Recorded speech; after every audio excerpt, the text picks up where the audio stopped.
D-Lo 404 Boxing. All right, y'all. So a lot of people got a lot to say about this interview between Jermell Charlo and Brian Custer, or should I say that Jermell Charlo conducted with Brian Custer. And one of the main, he talked about a lot of things. The one that to me was the most serious of everything he said was his accusations against Castano, saying that Castano basically ducked out of VADA testing so that he can, basically he faked an injury to avoid VADA testing.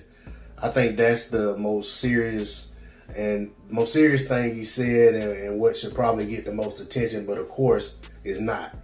Everybody wants to talk about what he said about Terence Crawford. So with that being said, I'm not going to spend a bunch of time talking about the Castano situation either, because it's an accusation that, until proven otherwise, it's just an accusation. So I'm not going to put that, I'm not going to give a whole lot of credence to it either. But I think it's a serious accusation to make, just like when the accusation was made against the Charlos when they missed VADA testing because they were out of town.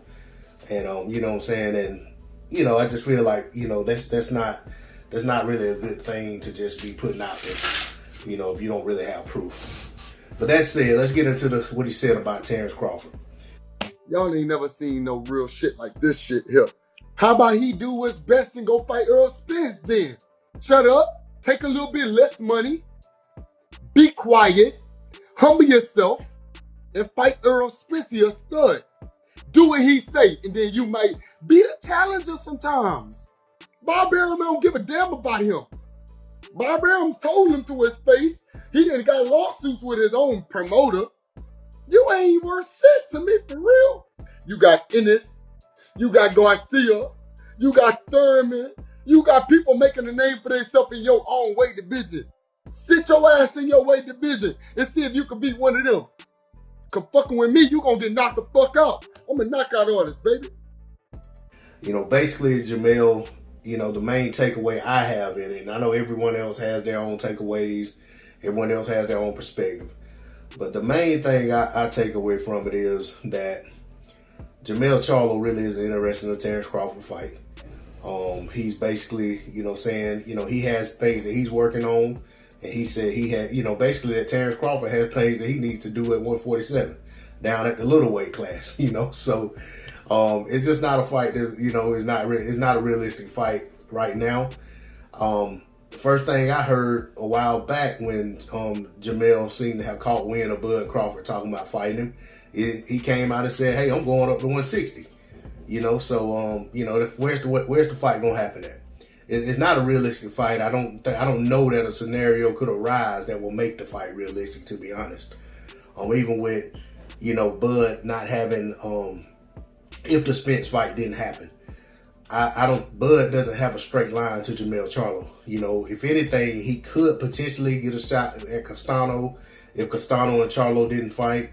But if Castano and Charlo, but even with that, you got Tim Tszyu, waiting on his opportunity to crack at that WBO title. So it's just not a realistic opportunity. And I've spoken on that on live streams with other YouTubers and, stuff like that. So, it's just not a realistic fight. But, Jermell basically said that, he would, Terence Crawford, leave him alone, fight those guys down there. He got people he can fight. He come up there and mess around, get knocked out, messing with him. And I like hearing Jermell say that. I like hearing that type of energy. He's not talking about taking out guns and calling goons and all of that. He's talking about doing it in the ring. So that's what I want to hear from fighters. I don't want to hear fighters talking about street stuff. You know what I'm saying? So I can respect him taking that stance. But like I said, I don't see it as a realistic fight. And if it were to be a realistic fight, trust me, I'm for it. You know what I'm saying? I'd be all for watching the fight happen. You know what I'm saying? If it's on pay-per-view, they can get my ducats. But the thing that really stood out to me the most was after Errol Spence Jr. and Terence Crawford both have said they're going to take negotiations behind closed doors and handle things, appropriately to keep us fans out of it, from talking about purse splits and this, that, and the other.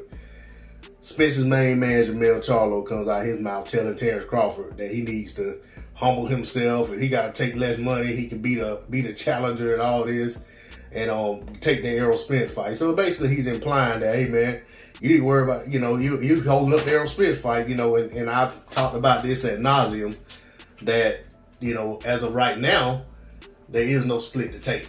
You know what I'm saying? But, hopefully these guys come to the table and what they agree on is what they agree on.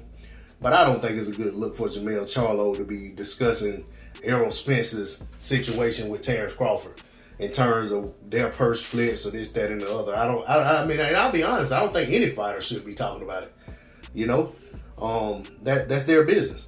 For those guys to work that out, and the more it gets propagated and people get to talking about this, that, and the other, I feel like we get right back to that's all the fans talking about.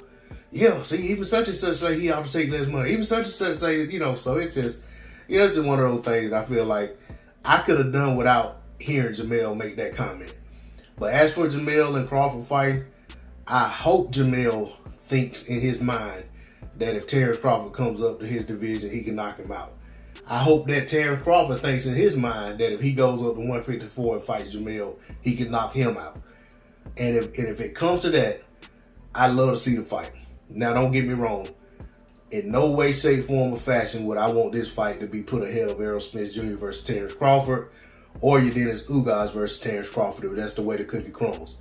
I definitely would love to see the fight if both guys are at 154. If Jermell doesn't go up to 160 like he said he is, and if Terence goes up to 154 after the bout with Spence or Ugas, win or lose, whatever the case may be, I'm all for the fight.